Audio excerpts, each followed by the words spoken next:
Hello, grade nines. Long time no talk. It's been a while. Haven't been able to post anything recently, but we're gonna continue and move on. We finished off last time with equations, and we were gonna do a test, but that won't be working out too well for us. So we're gonna move on to inequalities. You're probably quite ahead with Miss Dayette, but if you're not, you can catch up with her as well with me. I'm going to try and limit the amount of homework that you do just because it's going to be a repetition to Miss Dayette. I might do a few questions here and there depending on the day. Like for example, we're going to just do intros to linear inequalities. This should be a helpful guide or a video for you. If the information's not making sense, this video should help you understand what it means. So in this case, learning about linear inequalities, what exactly does that mean? Take a look at my videos, watch my videos, take a look at the notes. You should have these notes in my website.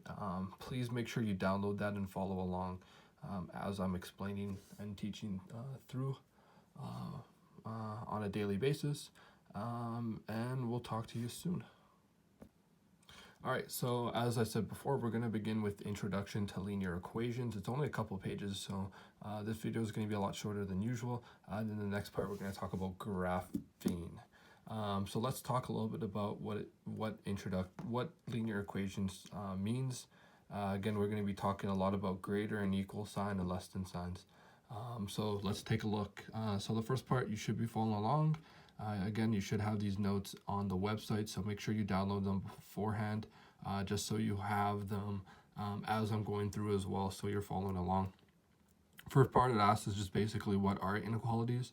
Okay, well, we use them to model situations when we describe a range of numbers instead of a single number. So when we're working with equations and it was equal to something, we always want to define a specific number or whatever.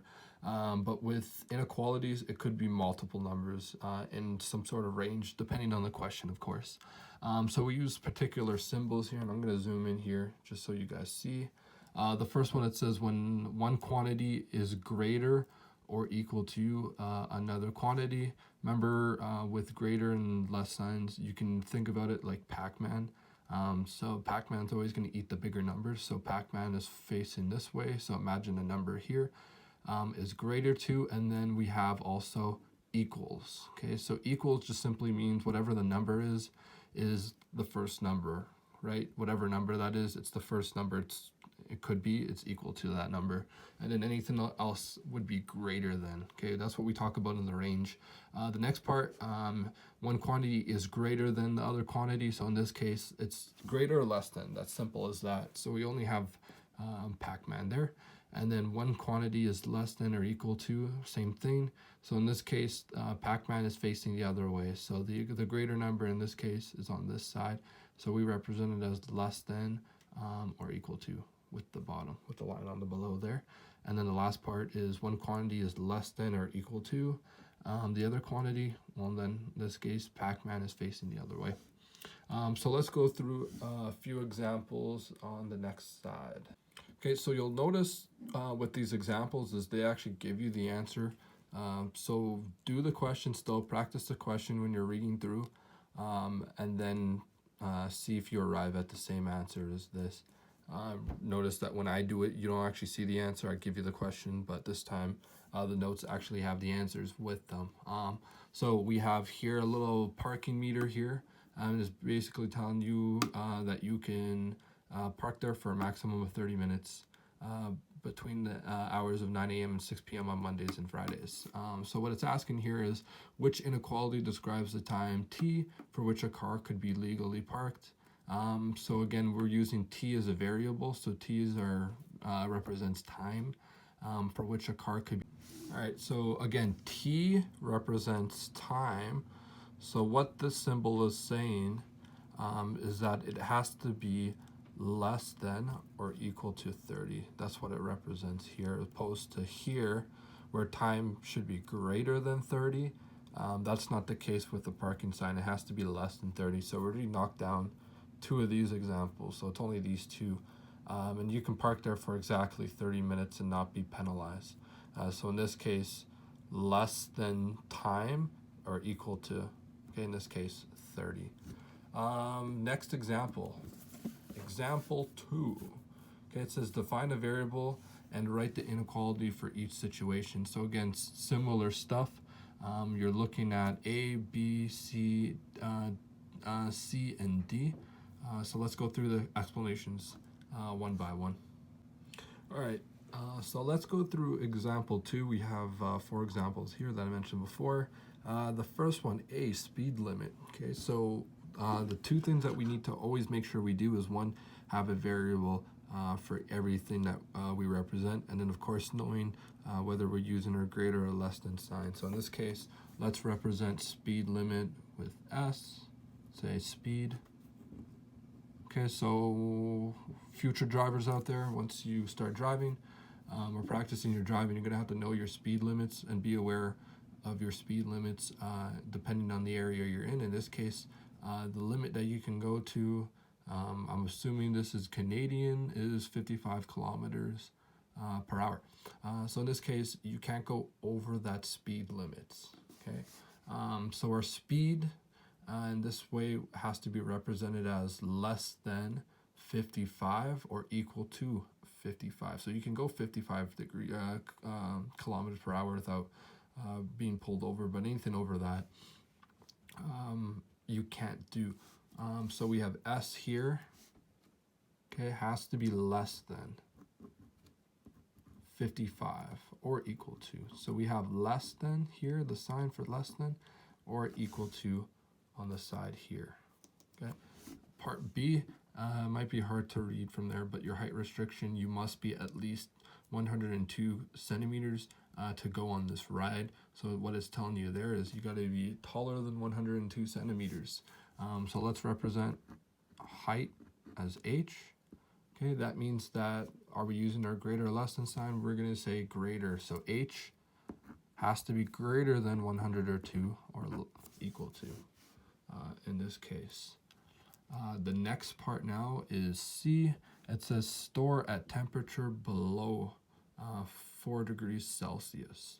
Okay, so the milk has to be stored less than. So let's represent milk as T, temperature. Okay, and it has to be less than. So that means we're pointing it towards the 4. Okay, because this represents T as in less than 4, in this case, 4 degrees Celsius.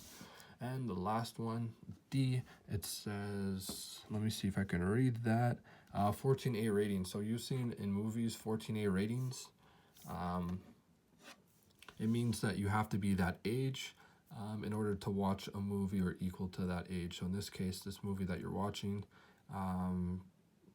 is, 14A. That means your age, or your R in this case, restriction, okay, you have to be greater than or less or equal to 14 to watch this movie. Okay, so we represent it like that because our age has to be greater than the age limit it gives us is 14, and you can be equal to, you can be exactly 14, opposed to these questions here where, right, it said here below 4 degrees, so in this case we don't put an equal sign. In this case, you have to be at least 102. That means, sorry, I should put the line here. You can be at least 102, and same thing here, speed limit 55 kilometers per hour. That means that you can have the underline sign here because you can be at 55 without being in trouble. All right, done for those examples. Example 3 and 4 coming up. All right, so let's take a look at example 3, A, B, C, and D. So the first one it says is contest entrance must be at least 18 years old. So in this case, we're gonna use E as entrance, or the number of entrants that we have in this case is E. And in this case, the entrants have to be at least 18 years of age. So we have to point the Pac-Man at the bigger number because E has to be greater than 18 or equal to 18 in this case. So that's what we get for A. All right, let's try B. Okay, the temperature has been below -5 degrees for the last week. Okay, in this case, T has to be below -5 degrees for the week. So we use T as to represent temperature. In this case, it has to be less than -5. So anything less than -5 degrees, the temperature, so -6, -7, and so on. C, you must have 10 items or less to use express checkout. You've seen those before. So G represents, in this case, any sort of groceries, can be at least equal to 10, but it's got to be less than 10 at the line there. And D, scientists have identified over 400 species of dinosaurs. Well, if it's over 400, there's no equal sign in this case, right? So D represents dinosaurs. Dinosaurs is more than the 400 species that's been found. In this case, there's no equal sign. So keep that in mind. The next part now is what we've talked about before. We said linear equation is true for only one value of variable, whereas a linear inequality is may be true for many values of a variable. The solution of an inequality in any value of the variable that makes the inequality true. There are usually too many numbers to list, so we show them on a number line. So let's try example 4 next. All right, so let's take a look at example 4. It's saying, is each number a solution to the equality B is greater than or equal to -4?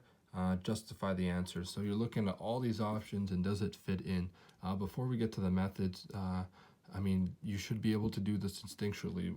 What does this exactly mean? This means that B has to be greater than or equal to -4 in this case. So when you're looking at all these numbers, think to yourself, which ones are greater and which ones are less than -4. So there's two methods in which we can do this. Method 1 is actually use a number line here. So in this case, -4, we put a dot there. We're going to talk about that in the future reference, but basically that just means it can be equal to, but it cannot, right? It cannot be equal to -5, -6, 7. The dot is on -4, so keep that in mind. And anything greater than -4, so moving forward, okay, any number can be that. So when we look at the number line and we compare it to the answers here, we should get a good indication of what numbers can be equal in this case. So B could equal what? -4, because it does have the equal sign. If it didn't have this line under here and it just said B has to be greater than -4, then that dot wouldn't be there. It'd be a little bit inched forward, okay, any number before that. Just so you understand that. So -4 does work. Does -8 work? No, because it's over here. It's actually less than -4. So keep that in mind when we're working with negative numbers. As we go further to the left, the numbers the value of the numbers are lower. Okay, don't get confused just because this is -4 and -8. 8's bigger than 4. That doesn't work that way with negative numbers. So -8 shouldn't work. -3.5, yes. -4, yes. 4.5, yes, and 0, yes. Okay, so using a number line, you justify that, and then it also has the answers here as well. So -8 not included, -3.5 is included, -4 is included, 4.5 is, and 0 is. Okay, and then method 2, you can substitute each number for B. Well, it just shows you here -8, right, in this case, is greater than or equal to -4? No, right? It's not greater than and it's not equal to -4. So the examples here reign true. All right, as I said before, this is just kind of an intro to linear inequalities. There won't be any homework on this part. I'm going to post this today or later today, so take a look at it. Hopefully it's a good intro warm-up for inequalities, and then we're going to move on to graphing probably on either Tuesday or Wednesday, and then we're going to move on from there and continue on. So hopefully all of you are doing well, grade 9s. Hopefully you're quarantining, you're taking care of yourself, your family, and everything, and we'll talk to you soon.